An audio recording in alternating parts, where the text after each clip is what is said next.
Here we are in Adobe Illustrator, and I'm going to show you how to change these pixels. So I'm going to change the units. It can be very frustrating. So maybe you need print or, like inches or millimeters and not pixels or points. So let's go up here. We're going to go to Illustrator. We're going to go to Settings, Units, and then we can choose there. Inches, feet, pixels are good for web. In print in the United States and some other places, you'll need inches or millimeters. So let's just go millimeters here. Boom. And now you can see we're showing everything in millimeters. Perfect. So if you want to make this, 150 millimeters, whatever. Oh, whoops, I moved it. You can also change the width here if you want.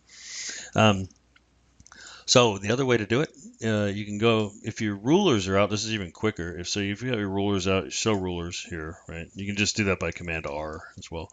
If you just right click on the ruler, you got them there too. Yeah, that's nice. So now back to pixels, whatever inches, you can see it's changing there. So that's that. You either change it in the settings and units, or you can just right click on the ruler if the ruler's there. Hopefully that helps. Let me know in the comments below.